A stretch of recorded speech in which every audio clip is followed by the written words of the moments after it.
Okay, I'm going to show you how to take apart your MOTOACTV. Okay, this one was water damaged. I've had it apart once. Took it apart, cleaned it out, dried it off, reassembled it, and all working. So I'm going to show you how to take it apart. So first thing you do is take the glass off.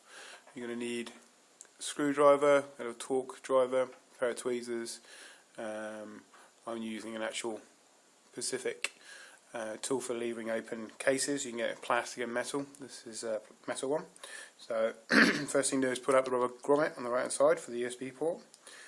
You can start where you want. This is where I start, and just ease it down between the glass and the plastic. Okay, and then with a little bit of easing,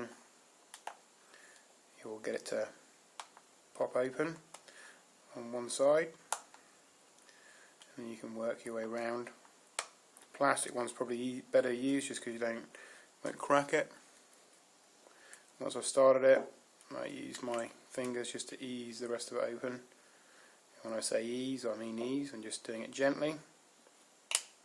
Okay, at that point it's off, and then you've got ribbon cables inside to undo. So if you look here, you can see there's two ribbon cables. So you can see here, two connectors. The little black parts here need to be lifted up first. Be careful that you lift them up gently, because you can break the little black flap off if you're not too careful. So I'm just going to, hopefully you can still see that. So that's that one first up, and it should just slide the one out. And then I'm going to do the second one. It's a bit harder to see.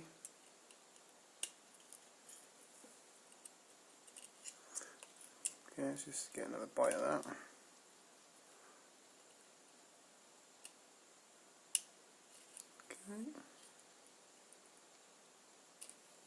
Okay, and that's the screen out. Now, the first time I did this little ribbon cable was stuck down, so it may be a little bit easier for you to get out. After I cleaned it, glue, whatever it is, sticking on the back, came off, so now it moves freely. That's no problem really. I put the little plastic catches back down just to save me breaking them off.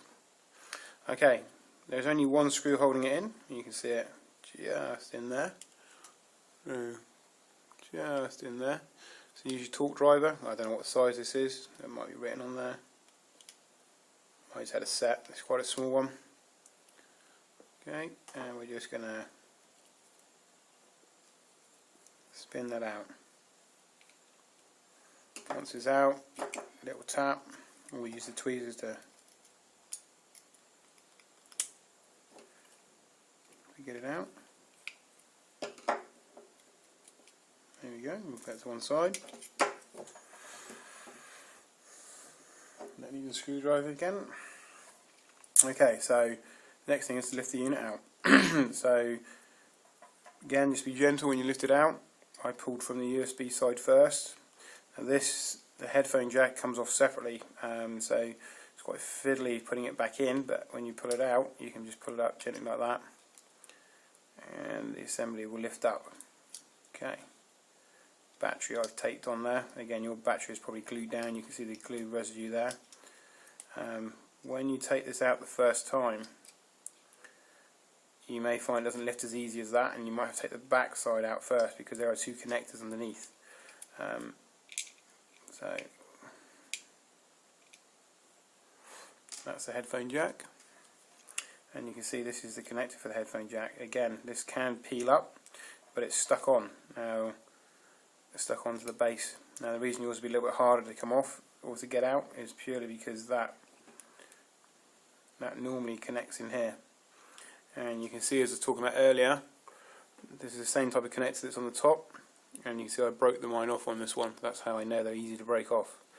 I didn't break it off taking it apart the first time. I broke it off when I was putting it back together because I wasn't careful what I was doing. So again, flip this one up. You can see it flips up like that. That just slides out, and that's for your buttons. Okay, put that on the side. Battery just pulls up. Battery's done. That's that. That's that out. And there you have it. You can take that final unit off if you want. Again, that comes up. Put that little flap back down, just so it doesn't break off. And again, I use the tweezers. The reason I broke this off is I tried to use my nail, my thumbnail, to lift it up, and that's when I had the problem. So I would recommend using the tweezers. Once you get it lifted a little bit, then you can put your nail under it and pull it up, and actually strip off. And there we have it. That's the unit in its entirety. My plan is to conformal coat this, which I may do another video on. I have to be careful. There are some little connectors here that touch back with the base, and on this side there's the connectors that touch with the, I think this is the base side, this is the top side. This is for an antenna that's on the screen. You can see here, connects to this, which is actually an antenna, I assume. Maybe Bluetooth, Wi-Fi, or the AT Plus. So yeah, all I did is I used a solvent-based spray and sprayed all of this components on there, and then used compressed air, an airline, to blow it out. I did that several times to ensure that I got all the moisture out from everywhere and all the components. Then let it dry for a while. I reassembled it, and like I said, the trickiest part is on reassembling is just making sure this fits in on top of that when you put it all back down. I'd recommend taking that off and attaching that back like that when you reassemble. Maybe I'll do a reassemble video in a minute.